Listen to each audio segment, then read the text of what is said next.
उसके बाद देखिए बात करेंगे यहाँ पर अपनी नेक्स्ट एक्सरसाइज की, और नेक्स्ट एक्सरसाइज है हमारी 3.5, जिसके ऊपर बात करेंगे सबसे पहले क्वेश्चन नंबर 1 की। एक्सरसाइज नंबर 3.5 में हम लोगों को क्या करना है, अपनी लीनियर इक्वेशंस को सॉल्व करना है बाय क्रॉस मल्टीप्लिकेशन मेथड। उम्मीद करता हूं आपको क्रॉस मल्टीप्लिकेशन मेथड का जो नॉर्मल, क्योंकि देखिए क्वेश्चन को सॉल्व करने से पहले उसका कंसेप्ट आना चाहिए। तो एक काम करते हैं, इसकी जो हम लोगों ने आर डी शर्मा वाली वीडियो बना ली है ऑलरेडी, उसका लिंक डिस्क्रिप्शन में डाल देते हैं, ताकि आप लोगों ने अगर उसके कंसेप्चुअल क्वेश्चन पार्ट्स को ना समझा हो तो आप लोग उसे देख लीजिए, क्योंकि इस वाले पार्ट्स में तो हम लोग यहाँ पर एनसीईआरटी क्वेश्चंस को सॉल्व करने वाले हैं, जहां पर मैं पूरा ट्राई करूंगा कि एक अगर बिगनर स्टूडेंट देख रहा है जिसने ना देखा उसको फिर भी समझ आए, लेकिन अगर आप लोग देख लेते हैं तो काफी ज्यादा बेटर होगा। चलिए 3.5 के ऊपर क्वेश्चन नंबर फर्स्ट जो है उसकी बात करते हैं। और क्वेश्चन नंबर फर्स्ट में आपके सामने एक स्टेटमेंट लिखा हुआ है कि which of the following pairs of linear equation has unique solution, no solution और इनफाइनाइट मैनी सॉल्यूशन। आपको मैं याद दिला दूं, अगर आपके पास कोई इक्वेशन लिखी हुई है, जैसे सबसे पहले बेसिक समझा देता हूं आपको 5 मिनट लेके, फिर उसके बाद क्वेश्चंस करना स्टार्ट करेंगे।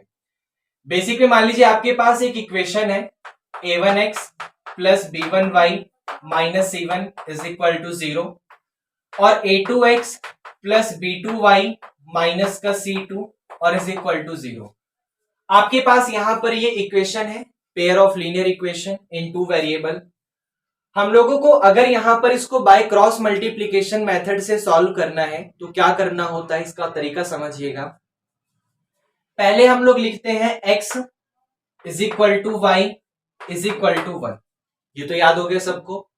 x is equal to y is equal to 1। अच्छा, सॉल्व करने से भी पहले हम लोगों को क्या करना होता है, ये क्रॉस चेक करना होता है कि क्या सारे के सारे पार्ट्स, x वाला पार्ट, y वाला पार्ट, कांस्टेंट वाला पार्ट, x वाला पार्ट, y वाला पार्ट, कांस्टेंट वाला पार्ट, क्या ये सारे के सारे पार्ट्स लेफ्ट साइड में रखे हुए हैं या फिर नहीं रखे। इसको पहले क्रॉस चेक कर लीजिएगा, नहीं रखे तो उठा के लेकर आओ। अच्छा, उसके बाद आपको क्या करना है, x is equal to y is equal to 1। अब उसके बाद ये पार्ट समझिएगा, x के नीचे, y के नीचे, 1 के नीचे। x के नीचे आपको क्या करना है, x वाले पार्ट्स को हाइड कर दो, छुपा लो।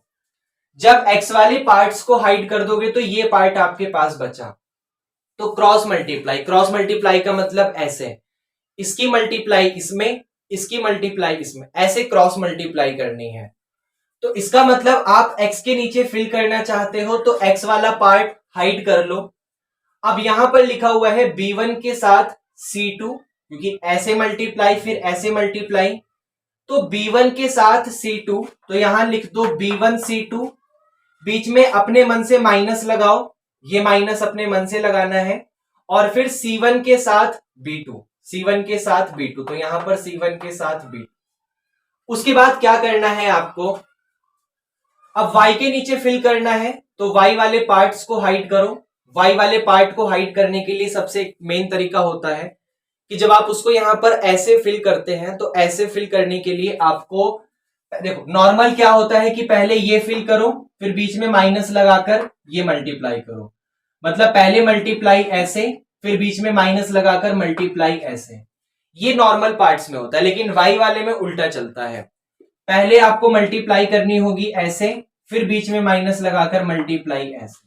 y वाले के लिए याद रखिएगा। तो y वाले की जब मल्टीप्लाई करेंगे तो पहले y वाले को छुपा लो, यहां बचा a2, यहां बचा c1, तो a2 c1, फिर माइनस अपने मन से बीच में लगाओ, यहां पर a1, यहां पर c2, तो a1 c2। समझ आया, पहले ये और फिर ये, जबकि नॉर्मल में पहले ये और फिर ये। जैसे 1 वाला नॉर्मल है, तो 1 वाला मतलब कांस्टेंट वाला, कांस्टेंट वाले को छुपा लो, क्या बचा, a1 के साथ b2, a1 के साथ b2, बीच में माइनस, a2 के साथ b1, a2 के साथ b1। ये समझ आया, एक बार और रिपीट करवा रहा हूं आपके पास, ध्यान से समझिएगा। सबसे पहले अगर x के नीचे फिल करना है तो x वाले को हाइड करो, b1 c2 b2 c1। y के नीचे फिल करना है तो उल्टा सोचो, पहले ऐसे और फिर ऐसे, तो ऐसे फिल करोगे तो a2 c1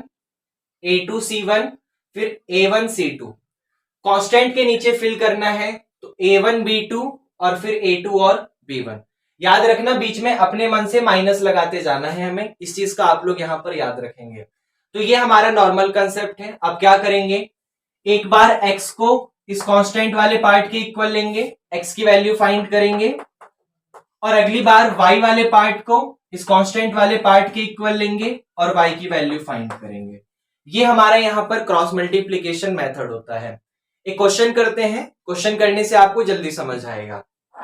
अच्छा, इसके अलावा क्वेश्चन नंबर 1 में ही हम लोगों को क्या करना है, ये फाइंड करना है कि उसके पास यूनिक सॉल्यूशन है, इनफाइनाइट सॉल्यूशन है या फिर नो सॉल्यूशन है। तो मैं आपको याद दिला दूं, यूनिक सॉल्यूशन कब होता है, जब a1 अपॉन a2, याद है ना, आप लोगों ने अपनी प्रीवियस एक्सरसाइज में करा हुआ है। यूनिक सॉल्यूशन कब होता है, जब a1 अपॉन a2 क्या होता है, is not equal to b1 upon b2। जब a1 upon a2 is not equal to b1 upon b2 है तो यूनिक सॉल्यूशन। अच्छा, सेकंड वाली कंडीशन इनफाइनाइट मैनी सॉल्यूशन के लिए क्या होता है, a1 upon a2 is equal to b1 upon b2 is equal to c1 upon c2। ये इनफाइनाइट मैनी सॉल्यूशन के लिए होता है। और नो सॉल्यूशन के लिए क्या होता है, a1 upon a2 is equal to b1 upon b2 is not equal to c1 upon c2। तो ये आपके पास unique solution a1 upon a2 is not equal to b1 upon b2। Infinite many solution के लिए a1 upon a2 is equal to b1 upon b2 is equal to c1 upon c2। और no solution के लिए a1 upon a2 is equal to b1 upon b2 is not equal to c1 upon c2। तो जो आपके सामने unique solution होता है वहां पर a वाला पोर्शन और b वाला पोर्शन इक्वल नहीं होते। इनफाइनाइट मैनी सॉल्यूशन में तीनों पोर्शन इक्वल होते हैं, और नो सॉल्यूशन वाले में a और b तो इक्वल होता है लेकिन c वाला इक्वल नहीं होता। तो ये आपका यहाँ पर बेसिक पोर्शन था जिसको मैंने एक हाई स्टैंडर्ड बेसिक पे बताया है आपको। अब स्टार्ट करता हूं यहां पर मैं क्वेश्चन की। ओके, उसके बाद यहां पर अपने क्वेश्चन नंबर फर्स्ट के फर्स्ट पार्ट को लेते हैं, और वो फर्स्ट का फर्स्ट पार्ट है x माइनस 3y माइनस का 3 इज इक्वल टू 0, और अनदर इक्वेशन है हमारे पास यहां पर 3x माइनस का 9y माइनस का 2 और इज इक्वल टू 0। ये हमारे पास यहां पर दोनों इक्वेशन है। सबसे पहले इन दोनों इक्वेशन में चेक करना है कि क्या इसके पास यूनिक सॉल्यूशन है या फिर नहीं है। अगर यूनिक सॉल्यूशन है तो इसको यहां पर बाय क्रॉस मल्टीप्लिकेशन मेथड से सॉल्व करना है। समझिएगा, सबसे पहले यूनिक सॉल्यूशन चेक करने के लिए वो हमें a1 a2 b1 b2 ये सब चेक करना होता है। तो सबसे पहले यहां पर a1 b1 c1 को समझो, a2 b2 c2 को समझो। देखो, क्या हमारे पास सारी की सारी इक्वेशन लेफ्ट साइड में लिखी हुई है, राइट साइड में 0 है? तो हाँ है, कोई चेंज नहीं करना, आराम से अपनी वैल्यूज को पिक कर सकते हैं। यहां पर जो भी इक्वेशन लिखी हुई है वो सारी की सारी इक्वेशन लेफ्ट साइड में लिखी हुई है, राइट साइड में 0 लिखा हुआ है, कोई इश्यू नहीं है, आराम से अपनी a2 b2 c2 को पिक कर सकते हैं। जैसे अगर आप a1 की वैल्यू लेने जाओगे तो a1 की वैल्यू के लिए आपको x का कोफिशिएंट देखना है। a1 की वैल्यू के लिए आपको x का कोफिशिएंट देखना है। जैसे यहां पर x का कोफिशिएंट क्या है, तो देखो x के मल्टीप्लाई में क्या लिखा हुआ है। अब x के मल्टीप्लाई में 1 है तो a1 की वैल्यू 1 आ गई।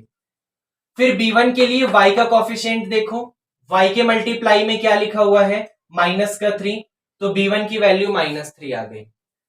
अच्छा, c1 के लिए सबसे पहले ध्यान से देखो, यहां पे क्या लिखा हुआ है, ये माइनस का 3 लिखा हुआ है, तो c1 को -3 उठा लो। कुछ लोग क्या करते हैं, अपनी इस इक्वेशन को अगर मैं रफली समझाऊं तो इस इक्वेशन को वो ऐसे भी लिख देते हैं, x माइनस का 3y, -3 को उधर भेज देते हैं और प्लस का 3 आ जाता है। और फिर हमारे पास a1 की वैल्यू 1 आ गई, b1 की वैल्यू -3 आ गई और c1 की वैल्यू +3 लेते हैं। तो यहां से भी कोई इश्यू नहीं होता, आगे चल के हमको वही चीज मिलने वाली होती है जो हमें यहां से मिलती है, बस सबका अपना अलग अलग तरीका है।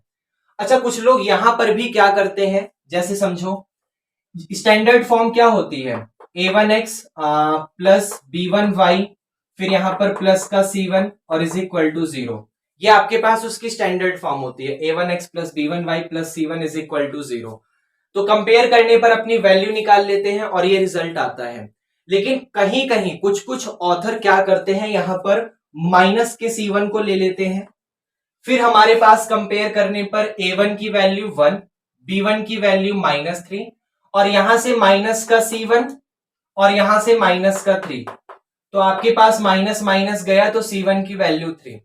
मतलब यहां माइनस के साथ 3 लिखा हुआ है, यहां माइनस के साथ c1 लिखा है, तो minus minus as it is, तो c1 की वैल्यू 3।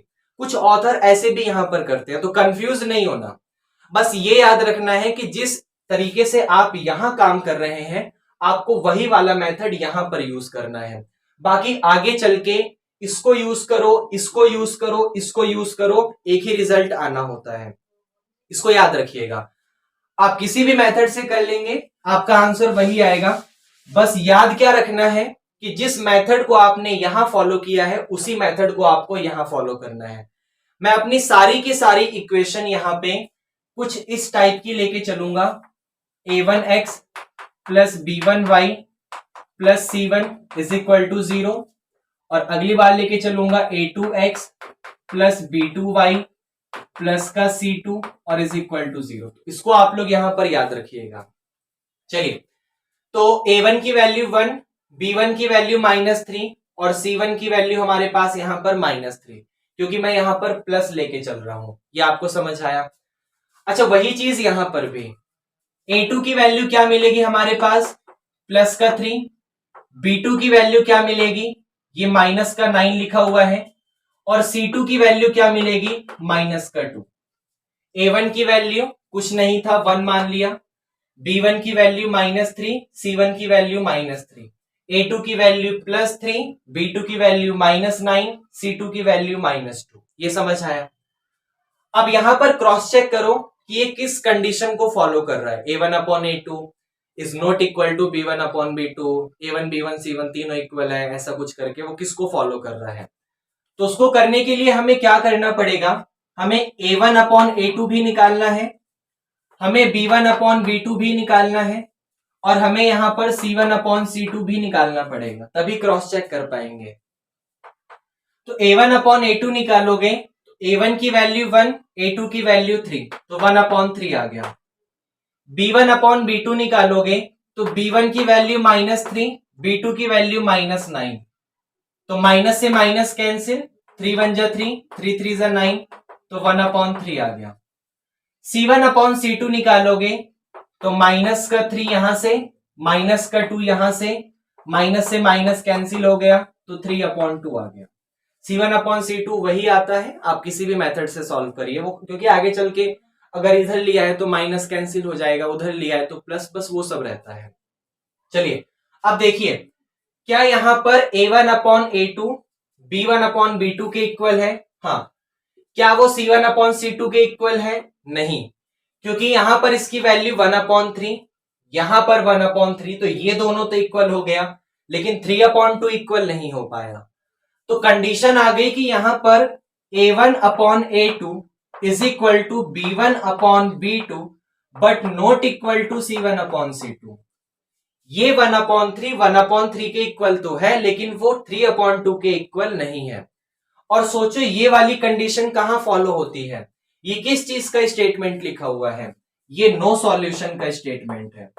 इसका मतलब ये है कि ये वाली जो इक्वेशन आपके पास लिखी हुई है, इसका कोई भी सॉल्यूशन एग्जिस्ट नहीं करता। ये दोनों की दोनों लाइन बिल्कुल एक दूसरे के पैरेलल है, जो कभी भी एक दूसरे को टच यहां पर नहीं करेंगे। तो फर्स्ट पार्ट में हम लोग इसका solution by cross multiplication find नहीं कर सकते, because this equation has no solution. तो क्या फर्स्ट पार्ट आपको समझ आया? उसके बाद बात करते हैं यहां पर फर्स्ट के सेकंड पार्ट की, और फर्स्ट का सेकंड पार्ट है हमारा यहां पर, इसको लिख लेते हैं पहले, 2x plus y is equal to 5, और हमारे पास है यहां पर 3x plus 2y is equal to 8। ये हमारे पास इक्वेशन है, इसको हमें यहां पर पहले क्रॉस चेक करना है, और क्रॉस चेक करने के बाद अगर सॉल्यूशन है तो फिर उसे फाइंड भी करना है। तो चलो पहले काम करते हैं, अपने A1 B1 C1 सबको उठाकर एक तरफ लाते हैं, मतलब राइट साइड में 0 छोड़ो, बाकी सबको उठा के इधर लाओ। तो प्लस का 5 इधर आके माइनस, तो 2x प्लस का y माइनस का 5 इज इक्वल टू 0। ये हमारे पास फर्स्ट कंडीशन आ गई।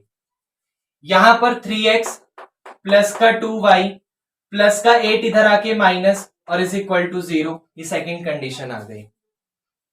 अब यहां से अपनी वैल्यूज को उठाओ, जैसे A1 की जगह 2 लिखा हुआ है, B1 की जगह y का कॉफिशिएंट कुछ नहीं है तो 1 लिखा हुआ है, और C1 की जगह यहां पर ये पूरा का पूरा माइनस का 5 लिखा हुआ है। माइनस प्लस को उठा के लेके चलना है, याद रखिएगा।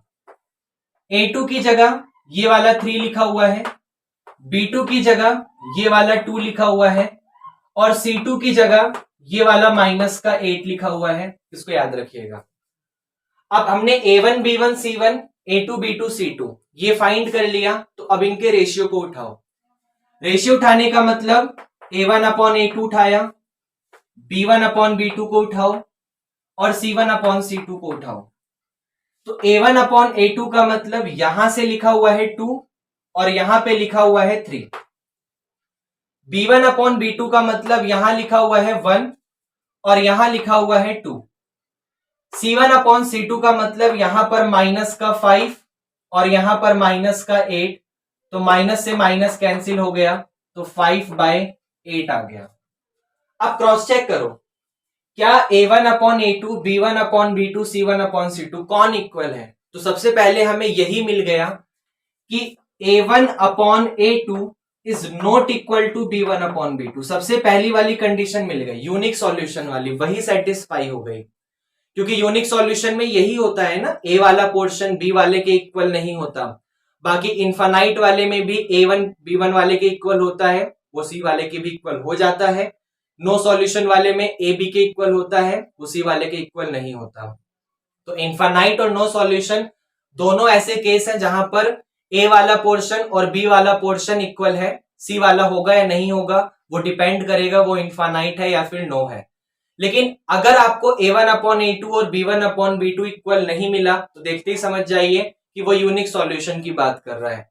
तो इसका मतलब इसके पास यहां पर यूनिक सॉल्यूशन है, हम इसको यहां पर सॉल्व कर सकते हैं। सॉल्व करने के लिए मैं इसको रफ करूंगा क्योंकि थोड़ा सा स्पेस चाहिए होता है, या चलो पहले करते हैं, जरूरत पड़ेगी तो रफ कर देंगे बाद में। आ जाओ, करने के लिए पता है सबसे पहले क्या लिखो, x, फिर यहां पर लिखो y और फिर यहां पर लिखो अपना कांस्टेंट 1 और तीनों को इक्वल के साथ रखो।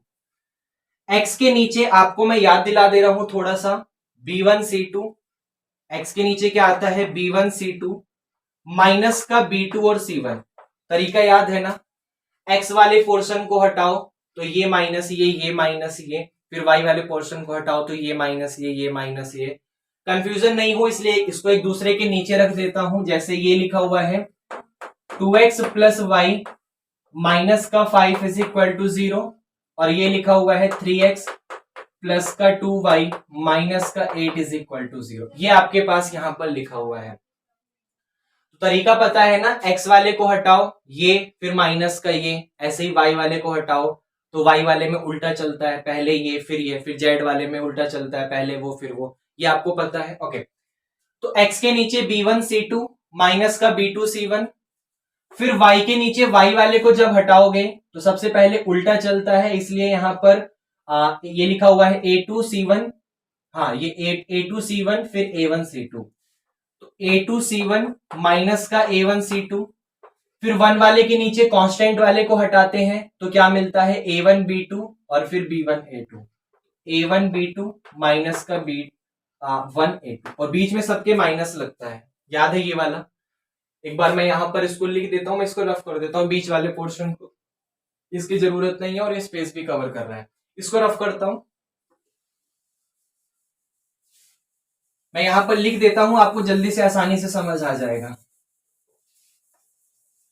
समझिएगा, उस इक्वेशन को यहां लिख देता हूं, क्या होती थी वो equation, A1x plus B1y minus C1 is equal to 0 और A2x प्लस B2y माइनस का C2 इज इक्वल टू 0। ये आपके पास यहां पर इक्वेशन थी।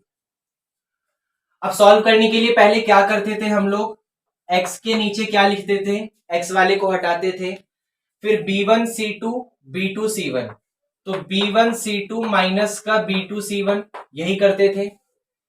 फिर y वाले के नीचे y को छुपाते थे और उल्टा चलता था, ऐसे नहीं चलना, पहले ऐसे चलना है, तो a2c1 a1c2, a2c1 minus a1c2, फिर कांस्टेंट के नीचे कांस्टेंट वाले को छुपाओ, क्या बचा, a1b2 a2b1, यहां पर बचा a1b2 और माइनस का a2b1।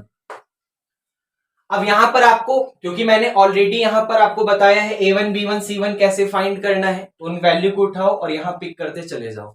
जैसे इस वाली वैल्यू में सबसे पहले इस ऊपर वाली इक्वेशन को देखो, ऊपर वाली इक्वेशन में मैंने उसे रफ कर दिया पोर्शन को, एक बार देखो a1 की वैल्यू क्या थी, a1 की वैल्यू 2 थी, b1 की वैल्यू क्या थी 1 और c1 की वैल्यू क्या थी माइनस का 5।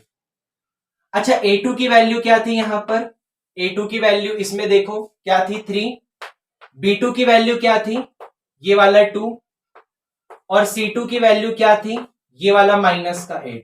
ये आपके पास यहां पर वैल्यूज थी, वैल्यूज पता है, इन्हें उठाकर यहां पर पुट करो। जैसे सबसे पहले x के नीचे b1c2 माइनस b2c1, तो b1 कितना है 1 इंटू में c2 कितना है माइनस का 8, बीच में माइनस लगाओ, b2 कितना है 2 और c1 कितना है माइनस का 5 is equal to y upon में a2c1, a2 कितना है 3 और c1 कितना है माइनस 5, तो 3 इंटू में माइनस 5, बीच में माइनस लगाओ, a1c2, a1 है 2 और c2 है माइनस 8, तो 2 इंटू में माइनस का 8 इज इक्वल टू कांस्टेंट के नीचे a1b2, a1 कितना है 2 और b2 कितना है 2, तो ये हो गया यहां पर 2 इंटू 2, बीच में माइनस, a2 है 3 और b1 है 1, तो 3 इंटू में 1, तो यहां पर आ गया 3 इंटू में 1। ये मैंने क्या करा, पहले ये चीज कैसे फाइंड हुई आपको एक बार याद दिला दूं भाई, ये फाइंड करने के लिए x वाले पोर्शन को हटाया था, फिर b1c2 b2c1, तो ये था। y वाले के लिए y वाले पोर्शन को हटाया था, उल्टा चलता है तो पहले a2c1 a1c2, बीच में माइनस लगता है, सबके याद रखिएगा। कांस्टेंट वाले के लिए इसको हटाया था, तो a1b2 a2b1, a1b2 a2b1 ये आ गया था। अब ये सारी values a1 b1 c1 a2 b2 c2 in equation से फाइंड करा था। जैसे a1 की वैल्यू 2, b1 की वैल्यू 1 और c1 की वैल्यू माइनस 5, a2 की वैल्यू 3, b2 की वैल्यू 2 और c2 की वैल्यू माइनस 8। ये वैल्यूज आ गई, इनको उठाकर यहां जैसे रखना था वैसे रखता चला गया। बस याद रखिएगा अगर कहीं पर कुछ माइनस है तो उसको उठा के रखना है। जैसे c1 की वैल्यू माइनस 5 थी तो c1 की जगह माइनस 5 ही रखो। c2 की वैल्यू माइनस 8 थी तो जहां जहां c2 मिलेगा वहां वहां माइनस 8 पुट करना है, इसको याद रखिएगा, माइनस प्लस का ध्यान रखना है। तो x के नीचे 1 की माइनस 8 में करोगे माइनस 8, ये वाला माइनस और ये वाला माइनस प्लस हो गया और 5 2 जा हो गया 10। y के नीचे 3 की माइनस 5 में करोगे माइनस का 15, ये वाला माइनस और ये वाला माइनस प्लस हो गया तो 8 2 जा 16। फिर कांस्टेंट के नीचे 2 की 2 में करोगे तो 4 आएगा, माइनस के साथ 3 की 1 में करोगे तो 3 1 जा 3 आएगा। अब ये हो गया x के नीचे 10 में से 8 गया तो 2 इज इक्वल टू y के नीचे 16 में से 15 गया तो 1 इज इक्वल टू कांस्टेंट के नीचे 4 में से 3 गया तो 1। अब एक बार x वाले पार्ट को कांस्टेंट के इक्वल पुट करो, x वाला पार्ट है x अपॉन में 2 और कांस्टेंट वाला पार्ट है 1 अपॉन में 1, तो क्रॉस मल्टीप्लाई करोगे तो x 1 जा x और 2 1 जा 2, ये आपके पास इक्वेशन आ गई। y वाला पार्ट है y अपॉन में 1, कांस्टेंट वाला पार्ट है 1 अपॉन 1, तो अगली बार y अपॉन 1 1 अपॉन 1 के इक्वल होगा, क्रॉस मल्टीप्लाई पे y इज इक्वल टू 1 आ गया। तो x की वैल्यू 2 है और y की वैल्यू यहाँ पर 1 है। तो ये हमारा फर्स्ट पार्ट फर्स्ट का सेकंड था बाय क्रॉस मल्टीप्लीकेशन। अभी तो और करते हैं तो आपको और क्लियर आएगा। उसके बाद बात करते हैं यहाँ पर फर्स्ट के थर्ड पार्ट की, और वो थर्ड पार्ट है हमारा 3x माइनस का 5y इज इक्वल टू 20, और अनदर इक्वेशन है हमारे पास 6x माइनस का 10y और इज इक्वल टू 40। ये हमारे पास यहाँ पर इक्वेशन है। पहले क्रॉस चेक करना है इसके पास किस टाइप का सॉल्यूशन है। अगर यूनिक सॉल्यूशन है तभी फाइंड करना है बाय क्रॉस मल्टीप्लीकेशन मेथड। तो सबसे पहले क्या करते हैं, इसको थोड़ा ढंग से लिखते हैं, मतलब स्टैंडर्ड फॉर्म में। स्टैंडर्ड फॉर्म में लिखने के लिए अपने जितने भी आपके पास पार्ट्स यहाँ पर दिए हुए हैं a1 b1 c1 कांस्टेंट वाले वेरिएबल वाले, सबको लेफ्ट साइड में उठा के लाओ। जैसे 3x माइनस 5y में कोई चेंज नहीं होगा, प्लस का 20 इधर आकर माइनस और इज इक्वल टू 0। उसके बाद 6x और माइनस 10y में कोई चेंज नहीं होगा, प्लस का 40 इधर आके माइनस और इज इक्वल टू 0। ये आपके पास दो इक्वेशन यहां पर आ चुकी हैं। अब हम लोगों को क्या करना है, पहले यहां पर क्रॉस चेक करना है कि इसके पास किस टाइप का सॉल्यूशन है। तो आपको पता है क्रॉस चेक करने के लिए a1 b1 c1 उठाओ, माइनस प्लस का ध्यान रखना है। यहां से मिलेगा a1 b1 c1, यहां से a2 b2 c2। तो a1 की जगह 3, b1 की जगह माइनस का 5 और c1 की जगह माइनस का 20। वैसे ही a2 की जगह 6, b2 की जगह माइनस का 10 और c2 की जगह माइनस का 40। ये हमारे पास यहां पर a1 b1 c1 और a2 b2 c2 आ गया। अब हमें क्या करना है, हर चीज के लिए a1 upon a2, b1 upon b2 और c1 अपॉन c2 फाइंड करना पड़ेगा। तो पहले a1 अपॉन a2, फिर b1 अपॉन b2 और फिर c1 अपॉन c2, ये फाइंड करना पड़ेगा। तो a1 अपॉन a2 के लिए a1 की वैल्यू 3 और a2 की वैल्यू 6, तो 3 अपॉन 6 मतलब 1 अपॉन 2। अच्छा, b1 अपॉन b2 के लिए b1 की वैल्यू माइनस 5 और b2 की वैल्यू माइनस का 10, तो माइनस से माइनस कैंसिल, 5 1 जा 5, 5 2 जा 10, तो 1 अपॉन 2। c1 अपॉन c2 के लिए c1 की जगह माइनस का 20 और c2 की जगह माइनस का 40, माइनस से माइनस कैंसिल, 20 2 जा 40 मतलब 1 अपॉन 2। तो a1 अपॉन a2 भी 1 अपॉन 2, b1 अपॉन b2 भी 1 अपॉन 2 और c1 अपॉन c2 भी 1 अपॉन 2। आप देख सकते हो तीनों portion a1 upon a2 is equal to b1 upon b2 is equal to c1 upon c2। ये तीनों पोर्शन ही, a वाला पोर्शन, b वाला पोर्शन, c वाला पोर्शन, तीनों पोर्शन ही यहां पर इक्वल आ गया। और तीनों पोर्शन इक्वल आने का मतलब इसके पास किस टाइप का सॉल्यूशन है, इसके पास यहां पर इनफाइनाइट मैनी सॉल्यूशन है। और क्वेश्चन वाले ने कहा था कि उसके पास यूनिक सॉल्यूशन हो तभी यहां पर सॉल्व करो बाय क्रॉस मल्टीप्लीकेशन।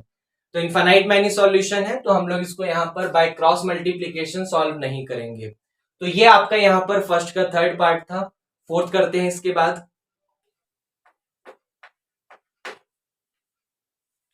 उसके बाद यहां पर फर्स्ट के फोर्थ पार्ट को सॉल्व करते हैं, और फर्स्ट का फोर्थ है यहां पे x माइनस 3y माइनस का 7 इज इक्वल टू 0, और उसके बाद है यहां पे सेकेंड इक्वेशन 3x माइनस का 3y माइनस का 15 इज इक्वल टू 0। ये हमारे पास यहां पर इक्वेशन है।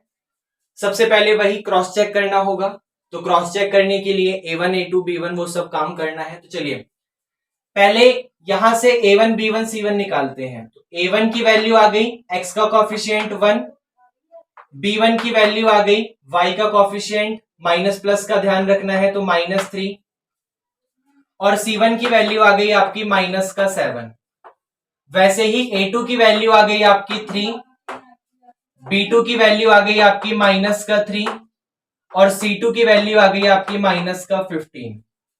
अब a1 b1 c1 a2 b2 c2 आ गया, तो उनकी वैल्यूज को चेक करो, मतलब a1 upon a2 cross check करो, b1 upon b2 cross check करो और c1 upon c2 cross check करो। तो a1 अपॉन a2 का मतलब 1 के नीचे a2 की वैल्यू 3, b1 अपॉन b2 का मतलब माइनस के 3 के नीचे ये वाला माइनस का 3, -3 से -3 कैंसिल तो 1। C1/C2 मतलब माइनस के 7 के नीचे माइनस का 15, माइनस से माइनस कैंसिल तो 7/15। 3 सॉल्यूशन होते हैं जहां पे 2 सॉल्यूशन में A1 और B1 A वाला पोर्शन और B वाला पोर्शन इक्वल होता है। C वाला होगा तो इनफाइनाइट मैनी सॉल्यूशन, C वाला नहीं होगा तो नो सॉल्यूशन। लेकिन पहला पार्ट होता है कि अगर A और B वाला पोर्शन ही इक्वल नहीं हुआ, C से कोई फर्क नहीं पड़ता, अगर A वाला और B वाला पोर्शन ही इक्वल नहीं हुआ तो यूनिक सॉल्यूशन आ जाता है। यहां क्रॉस चेक करो, यहां A1/A2 की वैल्यू 1/3 है और B1/B2 की वैल्यू 1 है और 1/3 और 1 इक्वल नहीं होता, मतलब A1/A2 is not equal to B1/B2। इसके पास यूनिक सॉल्यूशन है, तो यूनिक सॉल्यूशन होने का मतलब हम इसको यहां पर bye cross multiplication method find करेंगे। अच्छा, फाइंड करने के लिए आपको मेथड पता है। सबसे पहले मैं इसको रफ कर देता हूं क्योंकि मुझे इसकी जरूरत अब नहीं है, जगह हो जाएगी हमारे पास।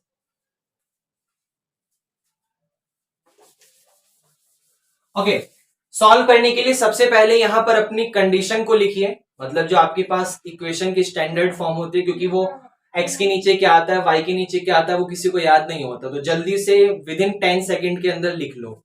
इक्वेशन कैसी होती है, a1x plus b1y plus c1 is equal to 0, और दूसरी होती है a2x प्लस b2y प्लस का c2 इज इक्वल टू 0। अच्छा, फॉर्मूले को लिखने के लिए मैं एक छोटा सा सजेशन दूंगा। वो सजेशन ये दूंगा कि जो आपके पास अनदर वाली इक्वेशन है उसको दूसरे वाले के नीचे ही पुट करो, समझने में आसानी होती है। आप कर सकते हो, लेकिन मैं ये सजेशन दूंगा, जैसे A1 B1 C1 वाला लिख लिया तो A2 B2 C2 वाले को इसी के नीचे लिखो, फॉर्मूले को समझने में आसानी होती है। ये समझ आया?